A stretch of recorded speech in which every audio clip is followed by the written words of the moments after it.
One more guest has sat down literally at the table. Good morning. Hey, Kevin Mathews, how are you, man? Doing great. Glad to be here. Do me a solid. I'm going to say this wrong, but it's president at Genox Transportation? Yeah, Genox Transportation. Genox. Transportation. Well, actually, I said it the way I would say it because I'm from New Orleans, and I always had a Which means he don't talk right anyway, so it's fine. Yeah, and you guys got it going on. You know We got it going on. We talk real smart here. Good morning, man. How are you? Doing great. Doing And great. welcome to Road Gang Radio. We keep it fast and furious around here. I'm going to ask you the first question, simple one at TXTA. Are you having a good time? Having a great time. This is a great organization. Love it. What are you most excited about today in regards to what are you going to be listening to? And we'll get to what you do, the idea of Kevin, but what is so important about coming here? What is so important for you and what is so important for your company? Well, the big thing this morning, you had Chris Spears here from the ATA. Saw him work his way through, yeah. Great message, on point on the things that are important to me as a business owner. And I like the things that they're working on. I mean, it's going to take time, right? A year or two or three, but there's things they've been working on for years that have come to fruition to help the trucking industry, help our drivers. And I'm gonna say something by going to heading on over to your website, and I ask the dumb questions around here. So. Lindsay's dumb question of the day, number 3.5. That's not 4, dude. It's not 4 yet? You had 2 solid questions, dude. Oh, good. I say they're dumb, and then he makes me feel better about myself. No. The reason I gave you halves was saying they were dumb was the only thing dumb about them. But here's what I do. I say it's dumb so that if it is, I'm fine. But if it's smart, then either way, I'm set up for success. Lindsay, CYA of the day, number 1. Go ahead. I'm no actual dummy. That's why I tell you I'm Yeah, okay. go on. Anyway. No, but it's interesting going to your website, which is Genox, Genox Transportation.com. Right away, leader in industrial gas transportation with an unmatched safety record. The balance of like delivering gas, which is the most important thing. It's like the trucks bringing the thing that we all need, even including themselves, delivering themselves, but with safety attached to it. To me, it feels like safety is the most important when it comes to fuel transport, obviously, for obvious reasons. But. And the fuels we transport are cryogenic liquids, just the air you breathe. We haul liquid oxygen, nitrogen, carbon dioxide, hydrogen, helium, liquid natural gas. Well, and the other thing is you have gas going in both directions, meaning that it's stuff that you transport across the United States, but it's also a commodity every place else in the world as well, isn't absolutely. A lot of it is exported. And I keep thinking, when I was like checking you guys out yesterday, I kept saying to myself, I said, this is the same, and I use the word racket. Please don't think I'm a New Orleanian. I say stuff like racket. But he actually means racket as a compliment. As a compliment, yeah. But the idea, it's the same game that the natural gas people are playing too. I mean, the idea that it's like you have to kind of take care of the country, but you're also creating a profitability and a trade activation, right? So you have responsibility for the safety both inside the country and what is actually leaving the country as well too. You need to be a good neighbor and a good partner, not only the people here, but the people abroad as well, right? Yeah, absolutely. And we're very proud of our drivers. When we talk about safety, with some of the safety technologies that we implement, our drivers last year, we traveled more than 36 million miles. And we've had the safest record we've had in years, and it's incrementally getting better every year. But to the point where we had some incidents, but when you look at all of our incidents, everything was within our deductibles. Our insurance company paid $0 for us last year, which is incredible. Wow. For the size of the company that we are. Well, and this is interesting to me. So in order to learn, we have to fail, right? Mm-hmm. So of course you're going to have incidents, but that's a tricky business in your business because we want these amazing clean records, obviously, mm-hmm. but you can't know what you don't know, I guess, right? So how do you balance that, I guess, when you're speaking and training, being like, mm-hmm. we know, unfortunately, we're going to fail in certain scenarios. We just fail as little as possible so that we can evolve. Is that kind of breath that works with it? Yeah, I mean, ideally, you don't want to fail at all, especially when it comes Sure. to safety. You don't want to have accidents. You want to fail the test, not the road. Yeah, fair. Well, there you go. And that's exactly it. And I want to talk about that. It kind of sets up a nice thing, Lindsay. Culture is so important. Our good friend Brian and I Lindsay, Brian and I were talking about this. The idea that, culture is a buzzword. That's a problem. Culture needs to be a reality. So how do you guys go about creating a culture of safety? What is because safety is no longer proprietary. Mm-hmm. We share, and part of the things we come to TXTA for is to get on the ground floor of how other people are practicing safety, particularly in this state. How do you guys ensure a culture of safety among your drivers, who I know you have a lot of affection for? Well, one thing we do, we get all of our managers 3 times a week. We get them on the phone, Zoom calls, whatever we need to do. So we have a stand-up meeting, and it's about culture, safety culture. And we talk about current issues that we can address. And so we try to be as transparent as we can with each other, and honestly talk about things. What can we do better? What can we? How can we? Not set people up for failure, but set them up for success. And so by constantly putting that mirror up to our face and looking at our blemishes and trying to correct things.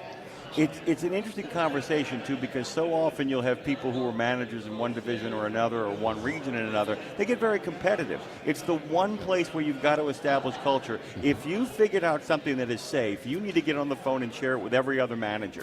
That Absolutely. needs to happen, and that's a big change over the last 20 years in the industry. Not just externally, but internally as well.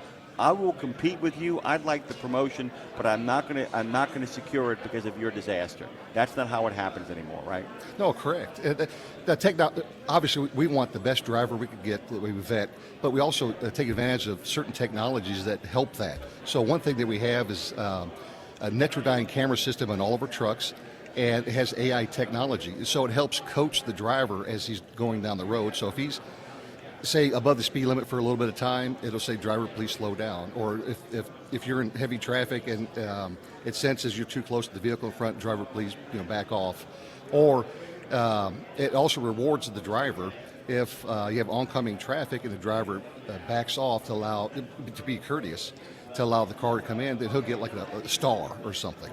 And well, that's data that can be tracked, too. It's not just a matter of saying, like, here's a star, but it's like we're noticing there is a pattern of you allowing other traffic to merge, which means you're prioritizing the safety of the four-wheelers and not just trying to run everything over in order to get the job done on time. And it's Correct. AI that's not going to overwhelm the driver, because I love talking about AI when it comes to trucking and to transportation.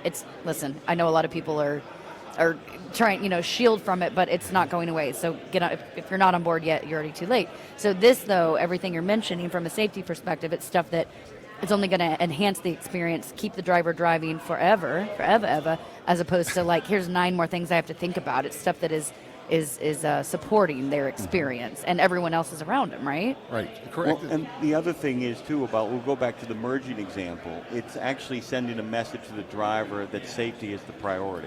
That's the thing, that there isn't the buzzer in your ear going, why aren't you going faster? The buzzer's going, slow down, let the people merge, look both ways. All of that kind of stuff is kind of being reinforced over and over again. It also kind of sets up, talk about the idea of AI replacing people. But the thing is, this actually requires a smarter driver, doesn't it?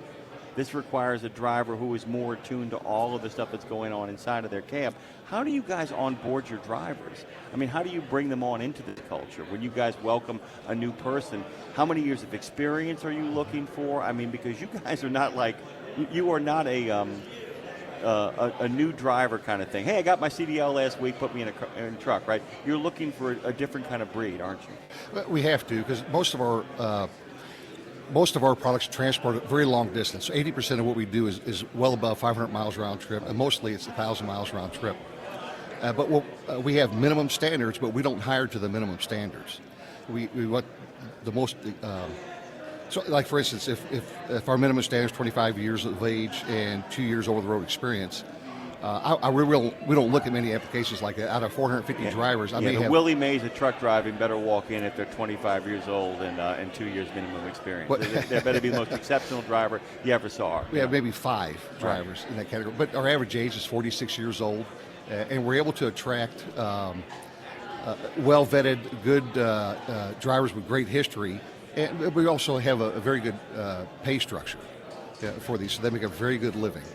And what's cool, driver compensation, obviously, ding, ding. What I love about, and talking about the kind of hires you're looking about, what's really neat when I look at your website also, it says, are you a driver looking for a career change or new driving opportunities? That's just a reminder that trucking is a thing you can do forever, through the extent of your career, while keeping it interesting. You can pivot. And y'all are really supporting that, it sounds like. So at Genox, you're going out, you're saying, have you been doing it for a while? Are you the kind of person we're looking for? Now we can help you evolve, help you keep it interesting, and that's something really cool that you recognize. These are people who are in it for a career, and you want to make sure they stay in it. So it sounds like you're supporting the evolution of your own drivers, right? Absolutely. We want them to be successful. When they're successful, we're successful. And we try to give that message to them. But we also show it in our actions. When you look at our trucks we don't keep more than 3 or 4 years, but we put the best seat in for the driver, because he's in that seat 10, 11 hours a day. We also put the best mattress in the sleeper berth. We have a lot of good creature comforts in our truck, because it's like a cracker box, right? Like what else? What are some of the other creature comforts in there? Well, we have microwaves and the TV, flat screen TVs, refrigerator, just a lot of storage space. That's a big deal. I think we overthink it's everything. One of the big three. It is. Keep it simple, stupid. Like, what would you want? What would you, Kevin, want? Then you want to give your drivers that. Absolutely, that's right. And we want them to be comfortable. And we have Wi-Fi and Bluetooth, things like that. But we say, look, here's our standard for you, but you need to hold us to that same standard. Sure. And so if they say, hey, something's wrong with the equipment, trailer, whatever, we get it in right away. We don't mess around. We support the driver. We don't want to handcuff them in any way. That's it. I'm driving for Genox. It's a trifecta. Inspired me. Tell me if I get this right. You got a trifecta, Mr. K. First of which is compensation. Am I going to get paid? Second of which is, am I going to get home? Third of which, am I going to be in comfort? Those are the three things. And the idea, people don't understand, it's the technology one that often people don't realize, Lindsay, because there are people who really care about their drivers, give them the compensation, make sure they can get home. But anybody can tell you, 10 years in a bad seat is 25 years in a good one.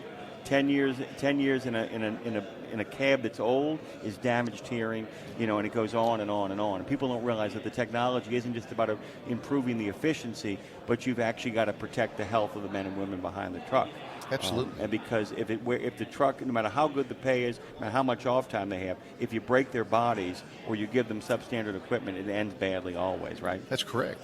We got to look. We love our drivers. We want to support them, and we want them to feel we're all part of the same team. At the end of the day, we want to take care of the customer, take care of the end user, and get home. And get home. We want everyone to get home. All right, Kevin, you're a Texas-based company, which I love. Yeehaw! We're in Texas right now. What to you is makes Texas, from a trucking standpoint, stand out from other states? Well, that's why I like the Texas Trucking Association, because they're really fighting on our behalf on just practical, sensible type regulations to make our job easy. We love Texas because they're business friendly. We get together with a lot of the first responders, a lot of commercial vehicle enforcement officers on a regular basis. Our equipment is very unique. It's very expensive. Some of their equipment is up to $1.5 million just for a trailer. So we want law enforcement to understand what our equipment is. We want law enforcement to understand some of the safety technologies that we put in place to, one, protect the public, but also protect our driver. And we're partners with them. So a lot of times they'll call us up, say, hey, look, we need to do some inspections on hazmat equipment. Can you help us out? Yeah, absolutely. We'll go surrender 9 or 10 pieces of equipment, and just to work with them. So. And you said, you mentioned earlier, there's that your trucks, they're going 3 to 4 years, and then you realize they have their own life expectancy as well, right? Well, exactly. Well, you want to beat the life expectancy is what you want to do. You actually want to stay ahead of it. You want go to out on a high. That you want to make sure that you're... Let that horse live its years in retirement. Kevin, we're out of time. Kevin Mathews has joined us this morning. We're thrilled to have you, by the way. I hope you enjoy your time here. It's great to meet you. Great to meet you, too. Thank you for having me. Head on over to genoxtransportation.com to find out more. They're on time, on demand, with an unmatched safety record. That sounds like someone I want to drive for. Thanks, Kevin.